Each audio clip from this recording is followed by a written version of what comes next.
Hello friends, வாங்க நம்ம இந்த சீரிஸோட நெக்ஸ்ட் எபிசோட் பார்க்கலாம். நான் என்னதான் எபிசோட் போட்டாலும் சேனல்லேருந்து தூக்கிடுறாங்க. செஞ்சுரி ஆஃப் லவ்வும் நம்ம அப்லோட் பண்ணேன். தூக்கிட்டாங்க.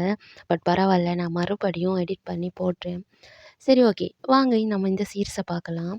ஸ்டார்டிங்லேயே ஃபாவை தான் காட்டுறாங்க. ஃபா வந்து தனக்கு ஒருத்தங்க வந்து கிஃப்ட் குடுக்குறாங்க இல்லையா, ஃபுட்டு குடுக்குறாங்க இல்லையா, அவங்களுக்கு ரிட்டர்ன் கிஃப்ட் குடுக்க சொல்லி அந்த குடுக்குற அந்த டோபின்ற பையன்கிட்ட குடுத்து விட்றான். அந்த பெர்சனுக்கு இது குடு அப்படின்னு. இத பார்த்துட்டு இருக்கிற ஃப்ரெண்ட்ஸ் கேட்குறாங்க, "என்னடா அது யாருன்னு நீ போய் பார்க்க மாட்டியா? கிஃப்ட்ட மட்டும் குடுத்து விட்ற" அப்படின்றதுக்கு இவன் சொல்றான். அந்த பெர்சன் நான் அவன இப்பவே மீட் பண்ணக்கூடாதுன்னு நெனைக்கிறாங்க போல. அதனால தானே யாருன்னு சொல்லாம லெட்டர் மட்டும் அனுப்புறாங்க. நானும் அத ரெஸ்பெக்ட் பண்றேன். அத நான் மெயின்டெயின் பண்ணணும்னு நெனைக்கிறேன். அப்படின்றதுக்கு ஆர்த்திக் போய் கேட்பான். அதெல்லாம் சரி, இதெல்லாம் எதுக்கு நீ பண்ற? உனக்கு நெறைய பேர் ஃபுட் குடுக்குறாங்க, கிஃப்ட் குடுக்குறாங்க. அவங்களுக்கெல்லாம் நீ ரிட்டர்ன் கிஃப்ட் குடுத்தது இல்லையே! அப்படின்னும்போது இவன் சொல்றான். இல்ல, இந்த பெர்சன் வந்து என்கிட்ட இருந்து எதையுமே எதிர்பார்க்க இல்ல. ஜஸ்ட் நான் நல்லா இருந்தா போதும். என்னோட நாள் நல்லா இருந்தா போதும்ன்ட்டு மட்டும் நெனைக்கிறாங்க. ஸோ, அதனால அந்த பெர்சன் மேல எனக்கு கொஞ்சமா இன்ட்ரெஸ்ட் வர ஆரம்பிச்சிருக்கு.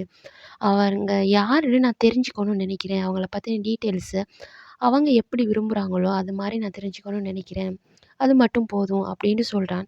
அங்க கட் பண்ணா அந்த குடுத்து விட்ட கிஃப்ட்டு பூனுக்கு கிடைச்சிருது. ஸோ, பூன் ரொம்ப ஹாப்பி.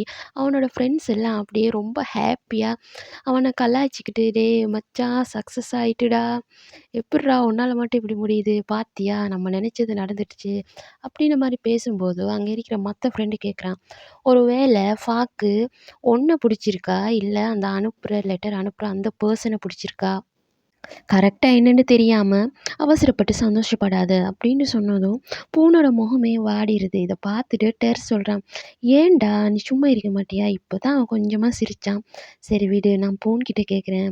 பூன், ஒருவேள உங்க அப்பா வந்து இந்த விஷயத்துல இன்வால்வ் ஆகாம இருந்திருந்தா, நீங்க 2 பேரும் இப்ப எப்படி இருந்திருப்பீங்க?" அப்படின்னு கேட்கும்போது பூன் சொல்றான். "நான் இன்னுமே ஃபாவ டேக் கேர் பண்ணி பார்த்துருப்பேன். நாங்க 2 பேரும் ஒருத்தருக்கு ஒருத்தர் எல்லா சிச்சுவேஷன்லயும் இருந்திருப்போம். எல்லாமே மாறிடுச்சுல்ல. ஆனா ஒண்ணு கண்டிப்பா, எனக்கு ஃபாவ எவ்வளோ பிடிக்கும்ன்றத ஃபா புரிஞ்சுக்கிற மாரி நான் பண்ணுவேன்." அப்படின்னு சொன்னதும் டெர் சொல்றான். "அதானே, அதான் நம்ம பையன். இவ்வளோ தூரம் வந்துட்ட ஃபா வந்து யாருக்குமே ரிட்டர்ன் கிஃப்ட் குடுத்ததே கிடையாது. அவன் ரிட்டர்ன் கிஃப்ட் குடுத்த ஃபர்ஸ்ட் பெர்சன் நீ தான். ஸோ, நம்ம ஏதோ ஒரு விஷயத்துல சாதிச்சுட்டோம். இன்னும் கொஞ்சம் தூரம் தான். கண்டிப்பா நான் உனக்கு சப்போர்ட் பண்ணுவேன். உன் கூடவே இருப்பேன். ஒரு நல்ல ஃப்ரெண்ட்ஸா நாங்க எல்லாரும் சேர்ந்து உனக்கு சப்போர்ட் பண்றோம்." அப்படின்னு சொல்லுவாங்க. நிஜமாலுமே பூனோட லைஃப்ல எவ்வளவோ ஸ்ட்ரகிள்ஸ் இருந்தாலும், எல்லாத்துலயுமே அன்லக்கியா இருந்தாலும், அவனோட இந்த ஃப்ரெண்ட்ஸ் கேங்குன்ற விஷயத்துல மட்டும், இந்த ஃப்ரெண்ட்ஷிப்ன்ற விஷயத்துல மட்டும் அவன் ரொம்ப அதிர்ஷ்டசாலின்னு தான் சொல்லணும். ஏன்னா, அவ்வளோ சூப்பரான ஃப்ரெண்ட்ஸ் கிடைச்சிருக்காங்க. அதுக்கப்புறம் அங்க கட் பண்ணா, இவங்க நோத்தையும் மீட் பண்ணிட்டாங்க. நோட் சொல்றான், "பாத்தியா, இது எல்லாத்துக்கும் காரணம் நான் தான். நான் எவ்வளோ ஹேண்ட்ஸம், எவ்வளோ அறிவாளி. என்னுடைய ஐடியா தான் கடைசியா ஒர்க் அவுட் ஆயிருக்கு." அப்படின்னு சொன்னதும் "உன் மூஞ்சி, இந்த ஐடியா குடுத்தது டாபோ. ஸோ, நம்ம தாபோக்கு தான் தேங்க் பண்ணணும்." அப்படின்னு சொல்லுவாங்க. நோர்த் சும்மா இல்லாம கேட்பான். "இந்த பெர்சன் யாருன்னு தெரியாதுல்ல ஃபாக்கு. நீன்னு தெரியாதுல்ல.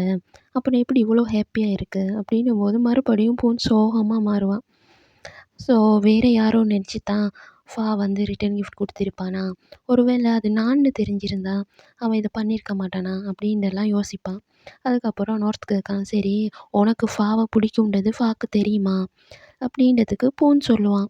"எனக்கு ஃபாவ பிடிக்கும்னு தெரியும் ஃபாக்கு. ஆனா, அவன் என்ன ஒரு தம்பியா தான் பார்க்குறான். ஒரு பக்கத்து வீட்டு பையன் மாரி. சின்ன வயசுலேருந்து என்ன டேக் கேர் பண்ணிக்கிட்ட ஒரு பிரதரா தான் அவன் என்ன பார்க்குறான்." அப்படின்றதும், "உனக்கு அது ஓகேவா? பிரச்சனை இல்லையான்றதுக்கு." "இல்ல, எனக்கு பிரச்சனை இல்ல. அவனுக்கு என் லவ் புரிஞ்சா மட்டும் போதும்." அப்படின்னு சொன்னதும் நோத்துக்கு வந்து கோவம் வரும். "ஏன்டா, அவன் வேற யாராவது லவ் பண்ணா உனக்கு பிரச்சனை இல்லையா? அவன் உன்ன விட்டு போயிருவான்னு மட்டும் நீ கவலைப்படுறியா?" அப்படின்னும்போது பூன் சொல்லுவான். "நான் இப்போ ஃபாவ தூரத்துல இருந்தாவது பார்த்துட்டு இருக்கேன். ஒரு வேள ஏதாச்சும் தப்பாயிடுச்சுன்னா, கடைசி வரைக்கும் எனக்கு அந்த சான்ஸ் கூட இல்லாம போயிரும்னு பயமா இருக்கு." அப்படின்ட்டு பூன் சொல்றான். "ஆனா ஒன்று, நான் கண்டிப்பா என்னோட பெஸ்ட்ட குடுப்பேன். நான் முயற்சி பண்ணுவேன். எனக்கு இன்ஸ்பிரேஷனே நீ தான்டா நோர்த்து." அப்படின்னு சொல்லுவான். நோர்த்துக்கும் செம்ம ஹாப்பி. நோர்த் சொல்லுவான், "ஆமா, கண்டிப்பா. நாங்க எல்லாரும் ஹெல்ப் பண்றோம். நீ வந்து உன்னோட லவ்வ எப்படி சரி சொல்ற?" அப்படின்னும்போது பூன் சொல்லுவான், "இப்பவே என்னாலலாம் சொல்ல முடியாதுடா. பயமா இருக்குடா." அப்படின்றதும் நோர்த்து திட்டுவான். "டேய் வேற யாரையாவது அவன் லவ் பண்ணிட போறான்டா. நெறைய பேர் அவனுக்கு கிஃப்ட் குடுக்குறாங்க. அவன் பின்னாடி சுத்துறாங்க. அவனுக்காக ட்ரை பண்றாங்க. உனக்கு புரியுதா இல்லையா?" அப்படின்னு சொன்னதும் பூன் சொல்லுவான், "எனக்கு எல்லாம் புரியுது. பட் இருந்தாலும் தயக்கமா இருக்குடா." அப்படின்றதும் சொல்லுவாங்க, "இல்ல நீ தயங்கக்கூடாது. இப்படியே போலாம். இன்னும் கொஞ்சம் கொஞ்சமா நம்ம இந்த விஷயத்த இம்ப்ரூவ் பண்ணிக்கலாம்." அப்படின்னு சொல்லி எல்லாரும் அந்த இடத்துல பூனுக்கு சேர் அப் பண்றாங்க. பூனுக்கு நிஜமாலுமே ஒரு நல்ல ஃப்ரெண்ட்ஸ் கேங் கிடைச்சிருக்காங்க. பூனும் கண்டிப்பா என் பெஸ்ட்ட நான் குடுப்பேன் அப்படின்னு சொல்லி அந்த இடத்துல மோட்டிவேட் ஆகுறான்.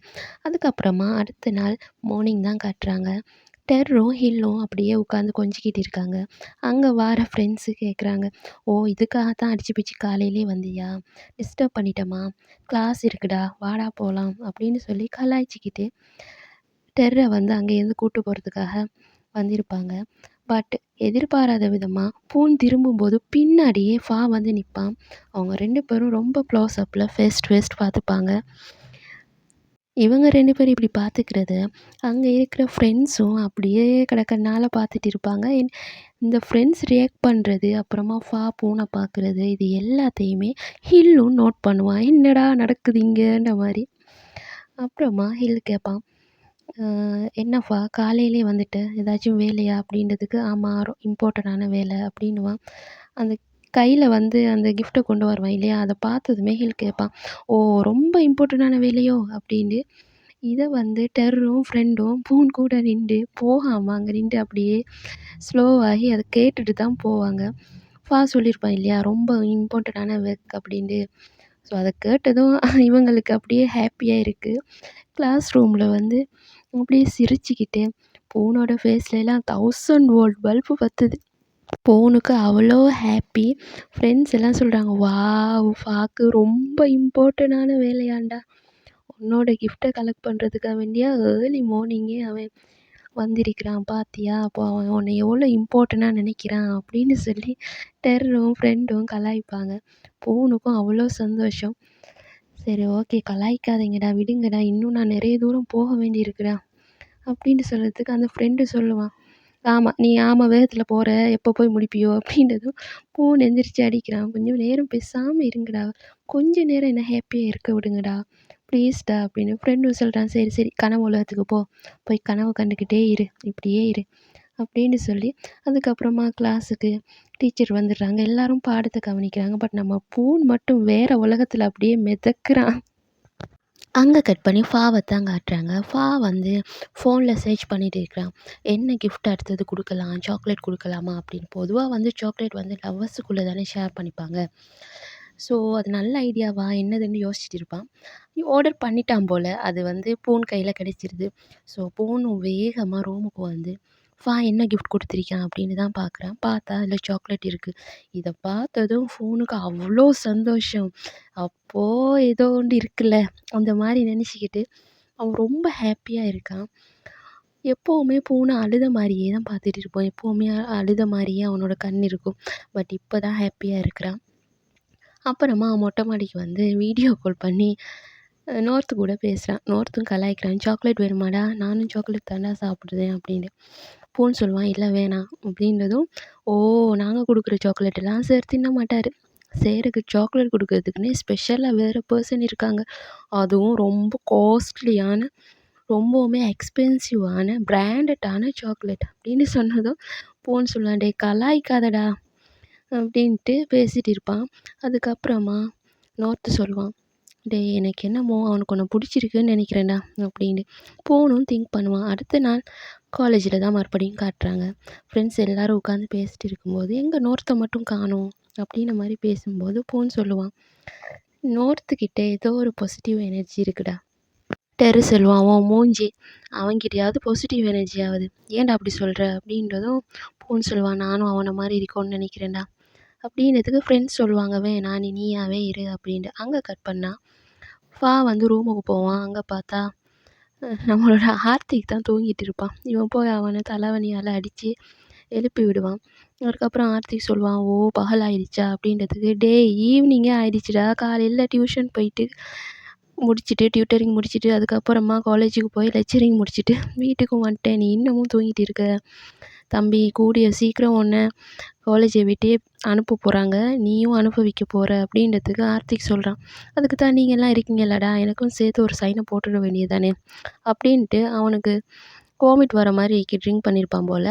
அப்படியே ரெஸ்ட் ரூம் போயிட்டு வந்து சாப்பிட்டுக்கிட்டே பேசுகிறான் கிட்ட. ஆமாம், நீ சாக்லேட் கொடுத்தியா அந்த பர்சன் அவங்ககிட்ட இருந்து ஏதாச்சும் ரெஸ்பான்ஸ் வந்துச்சா அப்படின்றதுக்கு, இல்லை இன்னும் எதுவும் வரல. எனக்கு வழமையாக எப்பவும் கொடுக்குற மாதிரி கிஃப்ட்டு தான் வந்துச்சு. அதோட ஸ்வீட்டான மெசேஜும் வந்துச்சு அப்படின்றதும் ஆர்த்திக் சொல்கிறான். நீ என்ன வேணால் பண்ணிக்கோ, எனக்கு பிரச்சனை கிடையாது. பட்டு அந்த சாக்லேட்டுக்கான காசை மட்டும் எனக்கு கொடுத்துரு அப்படின்றதும் கேட்பான். சொல்லு எவ்வளோ வேணும், அதுக்கான காசு எவ்வளோன்னு கேட்டது. இவன் $550 சொல்லுவான். $550 தானா அப்படின்றதுக்கு $550 அப்படின்வான். என்னடா சொல்கிறேன்னு. ஆமாண்டா, அது ரொம்ப எக்ஸ்பென்சிவான பிராண்டடான சாக்லேட்ரா. நீ யார்? கொடுக்குறது எப்படி நான் நார்மலாக கொடுக்க முடியும்?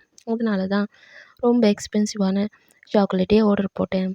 பட் நீ எனக்கு அந்த காசை மட்டும் ரிட்டர்ன் கொடுக்க முடியாது. டெலிவரி பண்ண காசும் சேர்த்து இன்னொரு $200 எல்லாமா சேர்த்து அது இதுன்னு கணக்கு சொல்லி $1000 அனுப்பி வை அப்படின்னுவான். பாவம் உன்னோட பெரிய தொல்லடா அப்படின்னு சொல்லி அவனும் அப்படியே அந்த பணத்தை அனுப்பிச்சி வைக்கிறான்.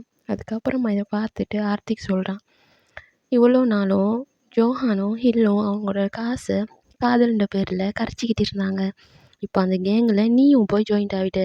மவனே, ஃபர்ஸ்ட் டைம் ஒரு ரிட்டர்ன் கிஃப்ட் கொடுக்குறதுக்கு நீ $1000 செலவு பண்ணியிருக்க. அதை முதல்ல மைண்டில் வச்சுக்கோ.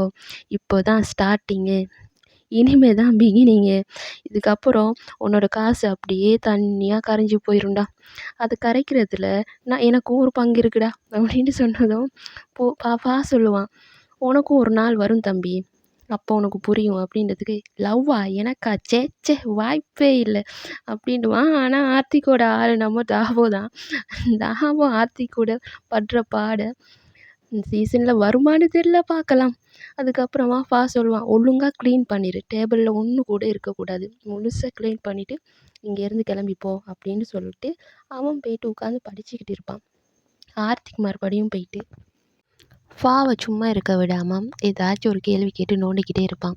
ஏண்டா இப்போ தானேடா வந்ததும் உட்காந்து படிக்க ஆரம்பிச்சிட்டியா அப்படின்றதுக்கு, என்ன பண்ண சொல்கிறேன், இன்றைக்கி படித்தது எல்லாத்தையுமே நான் சம்மரைஸ் பண்ணணும். ஆமாம், நீ இதெல்லாம் எப்போ படித்து முடிக்க போகிற, நீ எல்லாம் எப்படிடா டாக்டர் ஆக போகிற அப்படின்ற மாதிரி கேட்பான். அதெல்லாம் நான் பார்த்துக்கிறேன்டா அப்படின்ட்டு கொஞ்ச நேரம் அப்படியே ஆர்த்திக் உத்து பார்த்துட்டு கேட்பான். ஏண்டா உனக்கு டயர்டாக இல்லையா, எப்போவுமே பர்ஃபெக்டாக இருக்கணும்னு ஓடிக்கிட்டே இருக்கு அப்படின்ட்டு சொன்னதுக்கு சொல்லுவான். என்ன பண்ண சொல்கிற அப்படின்றதும் ஆர்த்திக் சொல்லுவான். உனக்கு ஞாபகம் இருக்கா, ஹில் ஒரு வாட்டி சொல்லியிருப்பான், நீயும் நானும் சேர்ந்தா அப்படி ஒரு பர்ஃபெக்டான கலவை வரும் அப்படின்றதுக்கு சொல்லுவான். ஆமாம், நீயும் நானும் சேர்ந்தா ஒரு பர்ஃபெக்டான கலவை வரும். பட் அந்த கலவை, அந்த பேலன்ஸ் அது எனக்கு வேணாம் அப்படின்னு சொன்னதும் ஆர்த்திக் திட்டுவான். டேய், உன் மூஞ்சி, உன் கூட நான் சேரணும்னு சொல்லலடா, நீ பர்ஃபெக்டாக இருக்க, நான் பர்ஃபெக்ட்லி இம்பர்ஃபெக்டாக இருக்கேன். நம்ம 2 பேரும் சேர்ந்தா ஒரு நார்மலான பர்சன் மாதிரி இருக்கும், அதைத்தான் சொன்னேன் அப்படின்னு சொல்லிட்டு அப்போ சிரிச்சுக்கிட்டே படிச்சுக்கிட்டு இருப்பான். ஆர்த்திக் அதை பார்த்துட்டு கேட்பான். உனக்கு டயர்டாகவே இருக்காதா அப்படின்னு கேட்டதுக்கு ஒரு மாதிரி மூஞ்சி வச்சுக்கிட்டே சொல்லுவான். என்ன பண்ண சொல்கிற, என் பேர் டோன்ஃபா. எங்கள் அப்பாவுக்கு நான் எப்போவுமே ஒரு வானம் மாதிரி உயர்ந்து இருக்கணும், எல்லாரும் என்னை அண்ணாந்து பார்க்கணும். எங்கள் அம்மாவுக்கு நான் ஒரு மரம் மாதிரி எல்லாத்துக்கும் நான் வளைஞ்சி கொடுக்கணும். என் லைஃப் இப்படியே பழகிடுச்சு. என்னால் ஒருத்தவங்கள டேக் கேர் பண்ணி பார்த்துக்காம, மற்றவங்கள பற்றி யோசிக்காமல், ஒரி பண்ணாமலாம் இருக்க முடியாது. என் பேருக்கு அர்த்தமும் அதுதான், என் லைஃப்பும் அதுதான். ஆமாம், உனக்கு உன் பேருக்கு என்ன அர்த்தம், உனக்கு ஏன் அப்படி பேர் வச்சாங்க அப்படின்றதுக்கு ஆர்த்திக் சொல்லுவான். நான் சண்டேல பிறந்தேன், அதனால சன்னுன்னு பேர் வச்சுட்டாங்க அப்படின்னு. என்னென்னா, ஆர்த்திக்ன பேருக்கு மீனிங் சன். ஷார்ட்டஸ் சீரிஸ் பார்த்தவங்களுக்கு தெரிஞ்சிருக்கும். ஆர்த்திட்ட பேருக்கு மீனிங் சன்னு தான். அந்த ட்ராமா தான் பிகினிங் பிஎல் ட்ராமா. அது எத்தனை பேர் பார்த்துருக்கீங்கன்னு தெரியல. யாராச்சும் பார்த்துருந்தா எனக்கு கமெண்ட்ஸில் சொல்லுங்கள். ஷார்ட்டஸ் சீரிஸ் நானும் பார்த்துருக்கேன் அப்படின்ட்டு. ஓகே, அப்புறமா இவங்க 2 பேருடைய கன்வர்சேஷனும் தொடங்குது. அப்போது ஆர்த்திக் சொல்கிறான் கிட்ட, சரி ஓகே, நீ இப்படியே இருக்காத, எப்பவும் நீ பெர்ஃபெக்ட்டா இருக்கணும்னு கிடையாது. எப்போவாச்சும் உனக்கு டயர்டா இருந்தா, போரிங்கா இருந்தா, நீயும் ரெஸ்ட் எடுக்கலாம். உனக்கு என்ன சரி ப்ராப்ளம் இருந்தா, தயவு செஞ்சு உன் ஃப்ரெண்ட்ஸ் நாங்க இருக்கோம். எங்ககிட்ட சொல்லு அப்படின்றதும் சொல்லுவான். எப்பயிலேருந்து மச்சான் நீ இவ்வளோ சீரியஸா பேச ஆரம்பிச்ச? நீ சீரியஸா பேசும்போது சிரிப்பு தான்டா வருது. அப்படின்றதும் ஆர்த்திக் சொல்லுவான். ஆமால்ல நான் கூட சீரியஸா பேசுவேனா? என்னாலயே நம்ப முடியலடா. அப்படின்ட்டு அந்த டாப்பிக்க மாத்துறதுக்கு வேண்டியது தான் ஃபாவும் அப்படி சொல்லியிருப்பான். ஆர்த்திக் சொல்லுவான். நீ மறுபடியும் டாபிக் மாத்தாத. நான் என்னதான் வெகுளியா இருந்தாலும் உனக்கு நான் ஃப்ரெண்டு. உனக்கு என்ன சரி ப்ராப்ளம் இருந்தா என்கிட்ட சொல்லு. உனக்கு எப்போ சரி டயர்டா இருந்தா உனக்கு சாயறதுக்கு நாங்க 3 பேர் இருக்கிறோம். எங்க 3 பேரோட ஷோல்டரும் நீ இளைப்பாறுறதுக்கு சாயறதுக்கும் உனக்காகவே இருக்கு. ஸோ தயவு செஞ்சு உனக்கு என்ன ப்ராப்ளம் இருந்தாலும் சொல்லு. எப்பவும் இப்படி பெர்ஃபெக்ட்டா இருக்கணும்னுலாம் அவசியம் கிடையாது. அப்படின்னு சொல்லி ஆர்த்திக் பேசுவான். நிஜமாலுமே ஆர்த்திக் வந்து இந்த சீரிஸ்லேயே ஒரு காமெடி பீஸா காட்டினாலும், அவன் ஃப்ரெண்ட்ஷிப்னு வரும்போது ஃப்ரெண்ட்ஸுக்காக எவ்வளோ எல்லாம் பண்ணுறான். இதுக்கப்புறமும் நாவல் வாசித்தவங்களுக்கு தெரியும். இந்த சீரிஸில் பூனை வந்து டேக் கேர் பண்ணி பார்க்குறதுக்காக பின்னாடி இருந்து எல்லா விதத்துலேயும் ஹெல்ப் பண்ணுறது ஆர்த்திக் தான். ஆர்த்திக்கோட லவ் ஸ்டோரி மட்டும் தான் இதுவரைக்கும் நம்மளுக்கு காட்டல. மற்ற எல்லாரோட லவ் ஸ்டோரிலையும் ஆர்த்திக்கோட ஹெல்ப் வந்து இருக்கும். இவங்க 2 பேரும் இப்படியே பேசிக்கிட்டு அப்புறமா சொல்லுவான். எனக்கு யாரையும் டேக் கேர் பண்ணி பார்த்துக்காமலாம் இருக்க முடியலடா. நானும் ட்ரை பண்ணி பார்த்துருக்கேன். கண்டுக்கக்கூடாது அப்படின்னு. பட் என் கண்ணு முன்னாடி யாருக்காச்சும் ஏதாச்சும் உதவி தேவைன்னு வந்தா, என்னால் அதை பண்ணாமல் இருக்க முடியல. ஆனால் கண்டிப்பாக எனக்கு ப்ராப்ளம்டா. நான் உங்ககிட்ட தான்டா ஓடி வருவேன் அப்படின்னு சொன்னதும், ஆர்த்திக்கும் அதானே அப்படின்னு சொல்லிட்டு அங்கே இருந்து கிளம்பிடுறான். பட் ஆர்த்திக் போனதுக்கப்புறம் வந்து ரொம்ப கொஞ்சம் எமோஷனலாக திங்க் பண்ணுறான். என்னதான் ஆர்த்திக் கிட்ட அவன் கலகலன்னு பேசினாலும், ஆர்த்திக் பேசிட்டு போனதுக்கப்புறம் இவனுக்கு ஒரு மாதிரி ரிலாக்ஸாக இருக்குது. அதுக்கப்புறம் நெக்ஸ்ட் டே காலேஜில் காட்டுறாங்க. இந்த கேங் அப்படியே சுற்றி வலிச்சு உட்காந்துக்கிட்டு கலாய்ச்சிக்கிட்டு இருக்காங்க.